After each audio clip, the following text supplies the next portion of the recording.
വിമർശനങ്ങൾ കാരണം ഒരു സിനിമ ചെയ്യാനോ ചെയ്യാതിരിക്കാനോ അങ്ങനെ ഒരു തീരുമാനം എടുക്കുന്ന ഒരാളല്ല ഞാൻ. ഇപ്പോൾ ഒരു സിനിമ എനിക്ക് ഇപ്പോൾ എമ്പുരാൻ എന്ന് പറഞ്ഞ സിനിമ ഇഷ്ടപ്പെടാത്ത ഒരുപാട് ആൾക്കാരുണ്ടാവും. പക്ഷെ എന്നിരുന്നാലും എനിക്ക് തോന്നുന്നു ഇൻ ജനറൽ അതിൻ്റെ ഒരു അടുത്ത ഭാഗം വേണമെന്ന് ആഗ്രഹിക്കുന്ന ഒരുപാട് പേരുണ്ട്.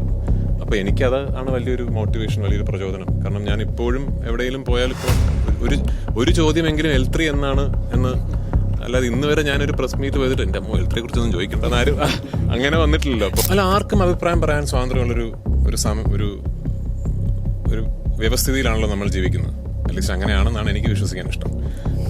അപ്പോൾ ഒരു സിനിമ കണ്ടു, അത് ഇഷ്ടപ്പെട്ടോ ഇഷ്ടപ്പെട്ടില്ല എന്നൊക്കെ ആർക്ക് വേണമെങ്കിലും അവരുടെ അഭിപ്രായം പേഴ്സണലായിട്ടോ സമൂഹ മാധ്യമങ്ങളിലൂടെയോ ഒക്കെ തന്നെ പറയാനുള്ള എല്ലാ അവകാശവും ഇന്നുണ്ട്.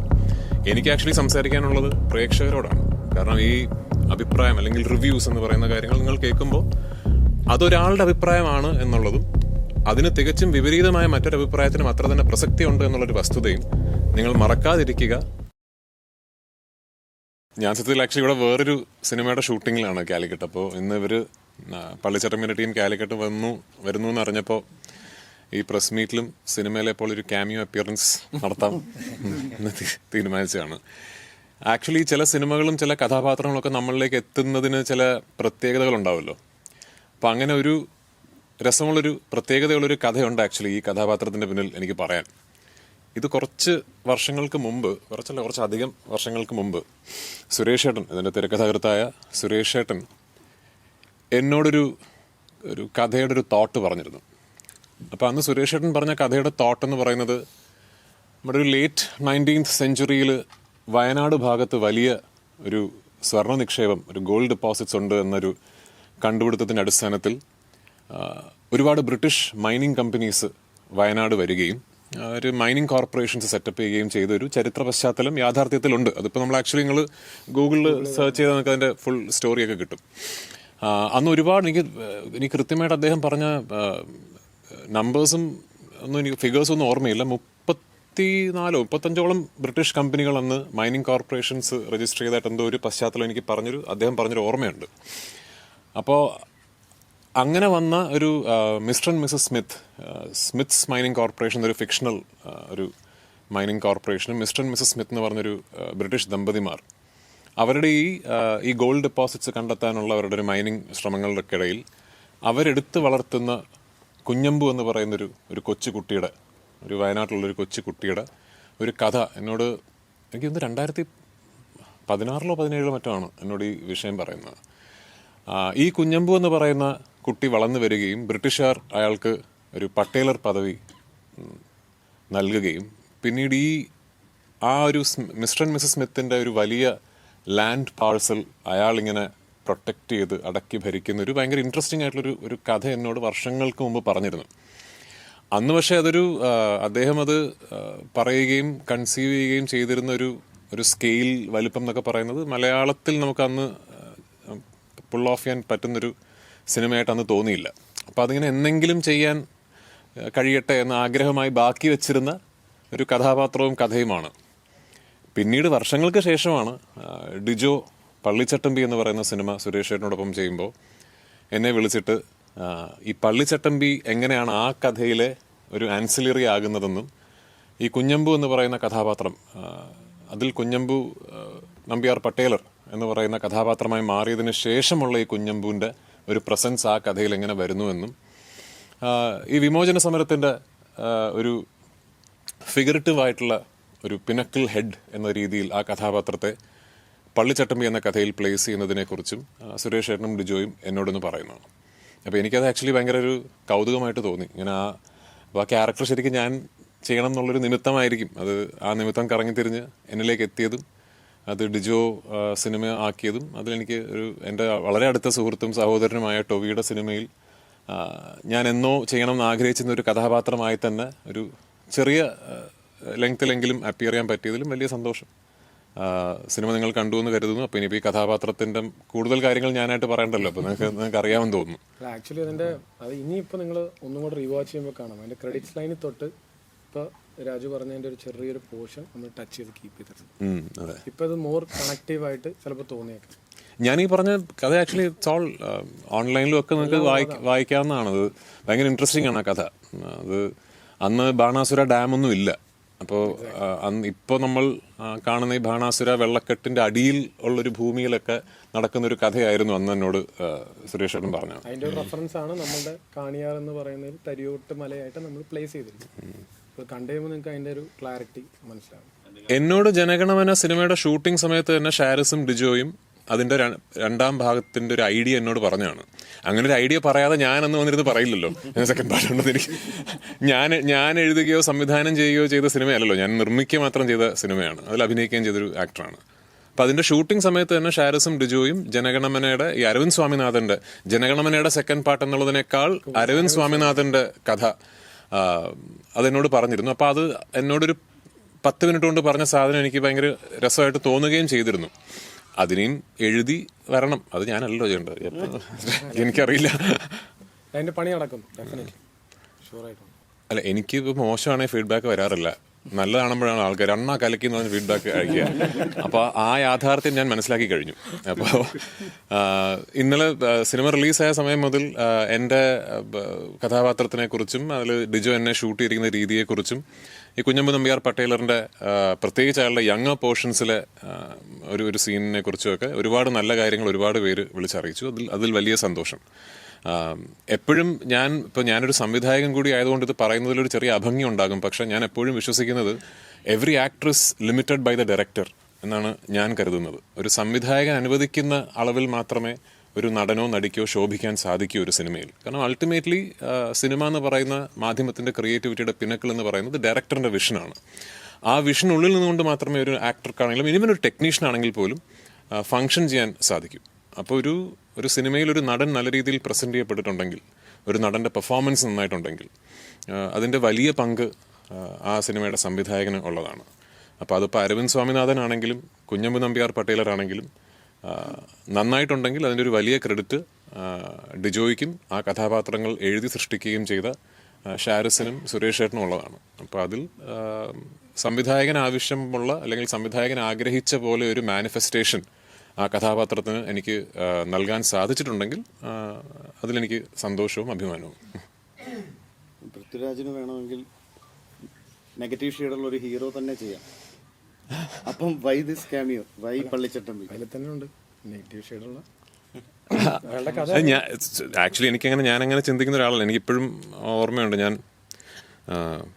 കുരുതി എന്ന് പറയുന്ന സിനിമ, അപ്പോൾ ഞാനെനിക്ക് റോഷനെ വിളിച്ചിട്ട് എനിക്കൊരു ഞാൻ നിർമ്മിക്കുന്ന ഒരു സിനിമയിൽ അഭിനയിക്കണം, അപ്പോൾ അതിൻ്റെ കഥയൊന്ന് കേൾക്കാൻ എവിടെ. അപ്പം റോഷൻ പറഞ്ഞു ഞാൻ വീട്ടിൽ വരാം എന്ന് പറഞ്ഞു. അങ്ങനെ ഞാൻ റോഷനോട് കഥ നറേറ്റ് ചെയ്യാണ് കുരുതിയുടെ. അപ്പോൾ കുരുതിയുടെ ഫുൾ കഥ നറേറ്റ് ചെയ്ത് കഴിഞ്ഞിട്ട് റോഷൻ കേട്ടോ ചേട്ടാ ഗംഭീരമാണ് ചെയ്യുന്നത്. റോഷൻ പിന്നെ ഡിസ്കഷൻ തുടങ്ങി, റോഷൻ എങ്ങനെയാണ് ലായിക്കായിട്ട് അഭിനയിക്കാൻ പോകുന്നത്. അപ്പൊ ഞാൻ പറഞ്ഞു അല്ലല്ല റോഷൻ ലായിക്ക് ഞാനാണ്, റോഷൻ ഇബ്രാഹിം ആകുമ്പോൾ മൂപ്പര് ചക്കായി അല്ലപ്പോ ഇബ്രാഹിം ഹീറോ അല്ല, അത് ഹീറോ ആണ്, റോഷൻ ഹീറോ ഞാൻ വില്ലന്. അപ്പൊ എനിക്ക് അങ്ങനൊരു ഞാൻ അങ്ങനെ ചിന്തിക്കുന്ന ഒരാളല്ല. എനിക്കൊരു വില്ലൻ നായകൻ എന്നൊരു പരിപാടി. റിലീസാണോ? അതിന്റെ അടുത്ത് റിലീസാകാൻ പോകുന്ന സിനിമ ഞാൻ നിർമ്മിക്കുക കൂടി ചെയ്ത ഒരു ഐ നോബഡി എന്ന് പറയുന്ന സിനിമയാണ്. നിസാം ബഷീർ സംവിധാനം ചെയ്ത, പൃഥ്വിരാജ് പ്രൊഡക്ഷൻസും E4 എന്റർടൈൻമെന്റ് ഒരുമിച്ച് നിർമ്മിക്കുന്ന, ഞാനും പാർവതിയും ഒരു വലിയൊരു കാസ്റ്റ് ഉണ്ട്. അപ്പോൾ ആ സിനിമയുടെ ഒരു ടീസർ മേ ബി അടുത്ത മാസമൊക്കെ ഞങ്ങൾ ഫസ്റ്റ് ഒരു ടീസർ റിലീസ് ചെയ്യുമായിരിക്കും. അതാണ് എൻ്റെ അടുത്ത് റിലീസാകാൻ പോകുന്ന സിനിമ. ഇല്ല, ഞാൻ നേരത്തെ പറഞ്ഞ പോലെ ഈ പട്ടേലറിന്റെ അല്ല കുഞ്ഞമ്പുവിന്റെ കഥയാണ് ഞാൻ ആദ്യം സുരേഷ് ഏട്ടൻ്റെ കയ്യിൽ നിന്ന് കേൾക്കുന്നത്. അത് ഞാൻ ആ പണ്ട് കേട്ട സമയത്ത് തന്നെ നമുക്കിത് ഒരു മലയാളം സിനിമയുടെ ഒരു ഫൈനാൻഷ്യൽ ഇതിനകത്തൊക്കെ നിന്നുകൊണ്ട് പുൾ ഓഫ് ചെയ്യാൻ പറ്റുന്ന ഒരു സാധനമായിട്ട് അന്ന് എനിക്ക് തോന്നിയില്ല. ടു ബി ഫ്രാങ്ക് ഇന്നും അതൊരു ചാലഞ്ചാണ്. ഞാൻ പറയുമ്പോൾ നിങ്ങൾക്ക് ആലോചിച്ചെടുക്കാമല്ലോ. അതായത് അങ്ങനൊരു വലിയ രീതിയിലുള്ള മൾട്ടിപ്പിൾ ബ്രിട്ടീഷ് മൈനിങ് കോർപ്പറേഷൻസ് വരികയും അവർ വയനാട് അതിനൊക്കെ അത് ഒരു ഭയങ്കര സ്കെയിലും ഒക്കെ ഉള്ളൊരു, പക്ഷേ having said that may be ഇന്ന് കുറച്ചുകൂടെ അത് നമുക്ക് ആക്സസിബിൾ ആയിരിക്കാം. കാരണം ഇന്നിപ്പോൾ മലയാള സിനിമ വളർന്നു, നമ്മുടെ മാർക്കറ്റ് വളർന്നു, നമുക്കൊരു സിനിമയ്ക്ക് ചെലവാക്കാൻ പറ്റുന്നൊരു പൈസ എത്രത്തോളമാണ് എന്നുള്ളതിനെ കുറിച്ച് കുറച്ചുകൂടെ ലിബർട്ടിയൊക്കെ വന്നു. പക്ഷേ ആസ് ഓഫ് ടുഡേ ആ കഥാപാത്രത്തിന്റെ ഉടമസ്ഥർ എന്ന് പറയുന്നത് ഈ സിനിമയുടെ നിർമ്മാതാക്കളും തിരക്കഥാകൃത്തും സംവിധായകനുമാണ്. പിന്നെ അത് അവരാണ് തീരുമാനിക്കേണ്ടത്. അല്ല, ആർക്കും അഭിപ്രായം പറയാൻ സ്വാതന്ത്ര്യമുള്ളൊരു ഒരു വ്യവസ്ഥിതിയിലാണല്ലോ നമ്മൾ ജീവിക്കുന്നത്. അറ്റ്ലീസ്റ്റ് അങ്ങനെയാണെന്നാണ് എനിക്ക് വിശ്വസിക്കാൻ ഇഷ്ടം. അപ്പോൾ ഒരു സിനിമ കണ്ടു അത് ഇഷ്ടപ്പെട്ടോ ഇഷ്ടപ്പെട്ടില്ല എന്നൊക്കെ ആർക്ക് വേണമെങ്കിലും അവരുടെ അഭിപ്രായം പേഴ്സണലായിട്ടോ സമൂഹ മാധ്യമങ്ങളിലൂടെയോ ഒക്കെ തന്നെ പറയാനുള്ള എല്ലാ അവകാശവും ഇന്നുണ്ട്. എനിക്ക് ആക്ച്വലി സംസാരിക്കാനുള്ളത് പ്രേക്ഷകരോടാണ്. കാരണം ഈ അഭിപ്രായം അല്ലെങ്കിൽ റിവ്യൂസ് എന്ന് പറയുന്ന കാര്യങ്ങൾ നിങ്ങൾ കേൾക്കുമ്പോൾ അതൊരാളുടെ അഭിപ്രായമാണ് എന്നുള്ളതും അതിന് തികച്ചും വിപരീതമായ മറ്റൊരു അഭിപ്രായത്തിനും അത്ര തന്നെ പ്രസക്തിയുണ്ട് എന്നുള്ളൊരു വസ്തുതയും നിങ്ങൾ മറക്കാതിരിക്കുക.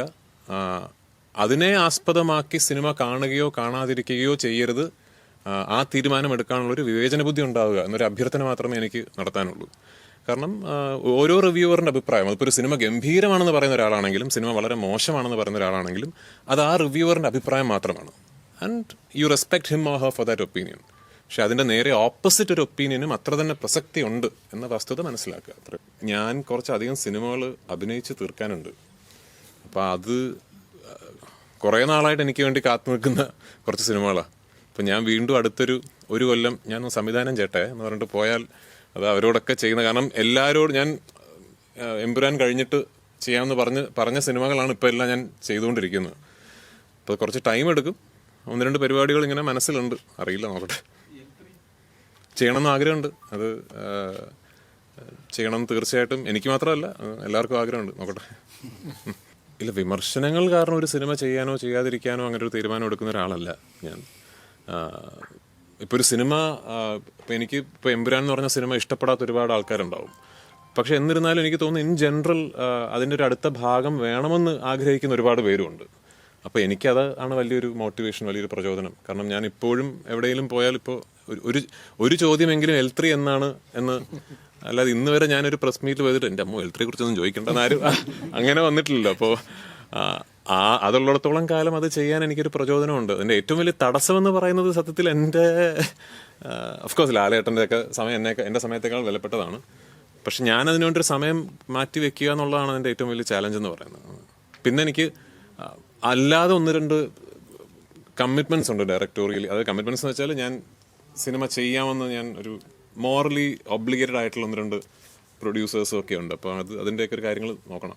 ഡിജോ എന്നോട് പറഞ്ഞിട്ടുള്ള കഥകളിൽ എനിക്ക് താല്പര്യം തോന്നിയിട്ടുള്ള 2 കഥകൾ, ഒന്ന് ജനഗണമനയുടെ അടുത്ത ഭാഗവും, 2 വേറൊരു കഥയുണ്ട്. അതിൻ്റെ പേരൊന്നും എനിക്കിപ്പോൾ പറയാൻ പറ്റില്ല. ടൈറ്റിലൊക്കെ ഇട്ടിരിക്കുന്ന അതൊരു 2 ആക്ടേഴ്സ് ഒന്നിക്കേണ്ട ഒരു സിനിമയാണ്. അപ്പോൾ അതിൽ ഒരു വേഷം എൻ്റെ അടുത്ത് പിച്ച് ചെയ്തിരുന്നു കുറച്ച് നാളുകൾക്ക് മുമ്പ്, കുറച്ച് നാളുകൾക്ക് മുമ്പ്. അതും ഒരു വലിയൊരു ആക്ഷൻ സിനിമയാണ്. അല്ല, അതൊരു ഔട്ട് ആൻഡ് ഔട്ട് ഒരു ആക്ഷൻ ഫിലിമാണ്. അപ്പോൾ അതിൻ്റെ എന്നെക്കാളൊരു സീനിയർ ആക്ടർ വേണം മറ്റേ വേഷം ചെയ്യാൻ. അപ്പോൾ അതിങ്ങനെ ഒരുപാട് ആൾക്കാരുടെ പേരുകളും ഡിസ്കഷൻസും ഒക്കെ. ഈ ബഡ്ജറ്റ് ആക്ച്വലി തീരുമാനിക്കുന്ന ഡയറക്ടറല്ല. ഞാൻ എപ്പോഴും ഇത് മുരളിയും ഞാനും കൂടെ ഉണ്ടാകുന്നൊരു ആർഗ്യുമെന്റ് ആണ്. ബഡ്ജറ്റ് തീരുമാനിക്കുന്ന സ്ക്രിപ്റ്റ് റൈറ്ററാണ്. കാരണം എഴുതി വെക്കുന്നതാണല്ലോ ബഡ്ജറ്റ് തീരുമാനിക്കുന്നത്, മനസ്സിലായില്ലേ? അത് പ്രൊഡ്യൂസ് ചെയ്യാനുള്ളൊരു അവസരം എനിക്ക് ഉണ്ടായാൽ, എന്നെ കൊണ്ട് പറ്റുന്ന സിനിമകളെ ഞാൻ ഏറ്റെടുക്കാറുള്ളൂ. ഇപ്പോൾ എനിക്കിപ്പോൾ ഐ നോബഡി എന്ന് പറഞ്ഞ സിനിമ എന്നെ സംബന്ധിച്ചിടത്തോളം ഒരു വലിയ സിനിമയാണ്. അത് അത്യാവശ്യം ഇപ്പോൾ ഖലീഫ എനിക്ക് പ്രൊഡ്യൂസ് ചെയ്യാനുള്ളൊരു ഓപ്പർച്യൂണിറ്റി ഉണ്ടായിരുന്നെങ്കിൽ ഞാൻ ചെയ്തേനെ. പക്ഷെ ജിനു എബ്രഹാം സമ്മതിച്ചില്ല. അയാൾ പറഞ്ഞു വേണ്ട, ശമ്പളം വാങ്ങിച്ച് അഭിനയിച്ചെന്ന് പറഞ്ഞു. അപ്പോൾ അത് പള്ളിച്ചട്ടമ്പി എന്ന് പറഞ്ഞ സിനിമ കണ്ടവരുണ്ടെങ്കിൽ മനസ്സിലാവും, ഇതൊരു പീരിയഡ് സിനിമയാണ്. 1957-58 കാലഘട്ടത്തിൽ നമ്മുടെ കേരളത്തിൽ തന്നെ, ലോകത്തിൽ തന്നെ ആദ്യമായിട്ട് ഒരു കമ്മ്യൂണിസ്റ്റ് ഭരണം ലോകത്തിൽ ചരിത്രത്തിൽ രേഖപ്പെടുത്തുന്നതിൽ നിന്നാണ് നമ്മുടെ സിനിമ ആരംഭിക്കുന്നത്. അപ്പോൾ ആ കാലഘട്ടം നമ്മുടെ സിനിമയിലൂടെ പുറത്തേക്ക് വരുന്നത് കാണിയാർ എന്ന് പറയുന്ന നമ്മളുടെ ഒരു വേൾഡാണ്. ഫിക്ഷനൈസ് ചെയ്ത് വരുന്നതാണ്. ഈ പറഞ്ഞ പോലെ സഖാവ് EMS നമ്പൂതിരിപ്പാടിൻ്റെ നേതൃത്വത്തിൽ അന്ന് നമ്മൾ ആദ്യമായിട്ട് കേരളത്തിൽ കമ്മ്യൂണിസ്റ്റ് പാർട്ടി വരുന്നതിനെ ചുറ്റിപ്പറ്റി പല ജാതി മത പല രീതിയിലുള്ള എതിർപ്പുകളുണ്ടായി. അങ്ങനെ തുടങ്ങിയ ഒരു സമരമാണ് വിമോചന സമരം. അന്ന് ആ കാലഘട്ടത്തിനെ പ്രിമൈസ് ചെയ്ത് നമ്മൾ മുന്നിൽ കാണിക്കുന്നതാണ് നമ്മുടെ കാണിയാർ എന്ന് പറയുന്ന നാടും ആ നാട്ടിലെ നായകനായ നമ്മുടെ പള്ളിച്ചട്ടമ്പി. അപ്പോൾ ഈ സിനിമ കണ്ട് ഒരുപാട് നല്ല റിവ്യൂസ് തന്ന എല്ലാ പ്രേക്ഷകർക്കും ആദ്യമേ നന്ദി പറയുകയാണ്.